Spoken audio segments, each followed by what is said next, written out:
My life was out of control, just robbing, stealing everything. You know, just out of control, using drugs for 15 years straight. And ended up going to prison. I had a baby in prison. I was living in my car. I had ruined all ties with my family, and I was using heroin. And it was, you know, I'm lucky that I'm alive. I got stabbed.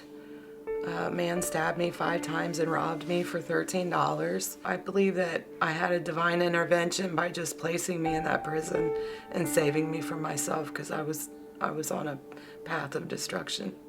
Life before prison, I thought was good. You know, I worked, took care of family, and thought I had it all together, but I didn't.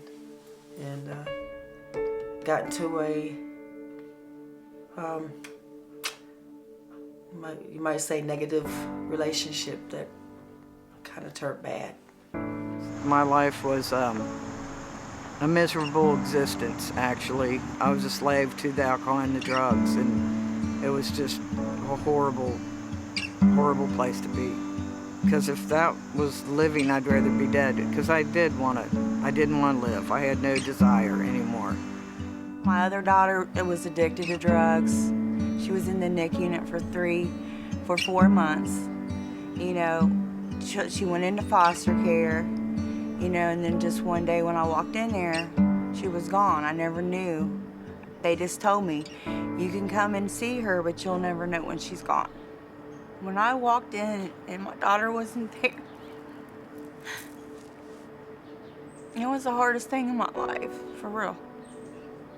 My grandma passed away, and I had, you know, her car was seized in my arrest. It was a trafficking situation. And, you know, when I talked to her from jail, she said, you know, how am I going to get to my chemo appointments? And there was another car in the house, but it didn't matter, you know.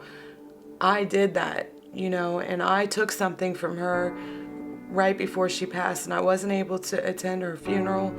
And, you know, I was facing 5 to 15 years in prison.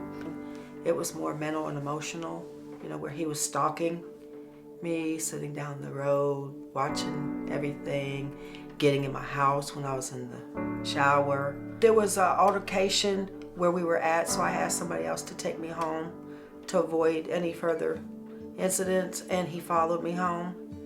And I don't know, I'm not sure what all happened. It just had a very ugly ending. One of the hardest times in my life was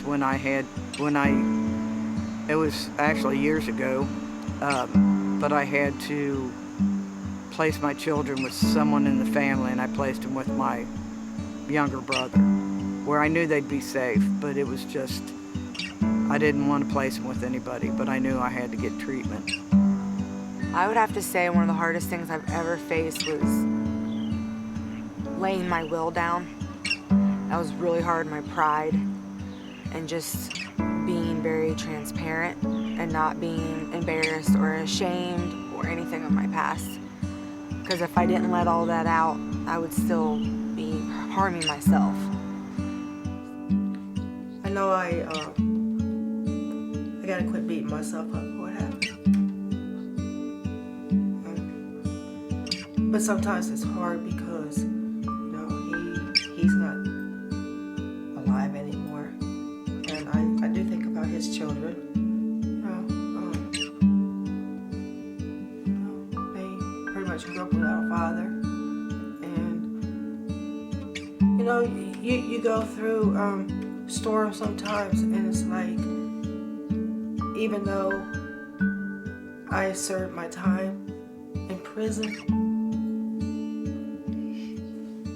sometimes you get this thought of, what right do I have to be out here living free? I was released on a Sunday, and that Wednesday, I still had nowhere to go. Nowhere to go. And so they called my name and said that having the courage to change accepted me, and I just knew that this was God's answer to our prayers. So. Well, I didn't really know God before I came into the program. I believed in him, and still sometimes now I am establishing a relationship with him. He's helped me through this. If it wasn't for him, I don't know if I would have made it. I was on ministry probation for about 7 months, and I was in the kitchen for 6 months. So I really had to humble myself, but honestly, that saved my life because I really had to look at myself. I had a lot of time to figure out what was the root of my problem. And I'm thankful for this program because I trusted God in them. And you know, it's funny how God will just sit you down at the right time. And I'm thankful for this program, the discipleship team, because they taught me about God. You know, He is so awesome in my life today, for real. Because I don't have to seek approval from nobody, just Him. He loves me for me. And you know, you never even realize how much He was there in your life. He's been there all along, even though we don't always believe it. Really, my main foundation scripture is Jeremiah 29:11. And sometimes I lose that hope, but I always get it back. The first 30 days was hard for me, but learning patience and trusting in God are two things that I've learned that are musts in the program. Every time that I'm struggling, all I have to do is open up my word. I tell Miss Shauna, I always run to Miss Shauna after I do it too. I'm like, oh my God, Miss Shauna, after everything that I just went through and I just opened it and read this. I mean, he talks to me daily. I mean, daily, I hear something from him. So that is the biggest thing for me. And, you know, just learning how to listen. If it wasn't for him, I wouldn't be where I'm at right now. Because I had to lean on him when I didn't have anybody during those 7 months. And that's really when I got in touch with him. Really in touch with him. And you know, I can I say this real quick?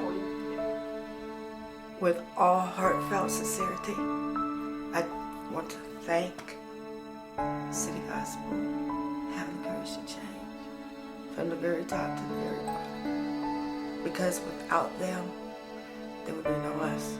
And I am so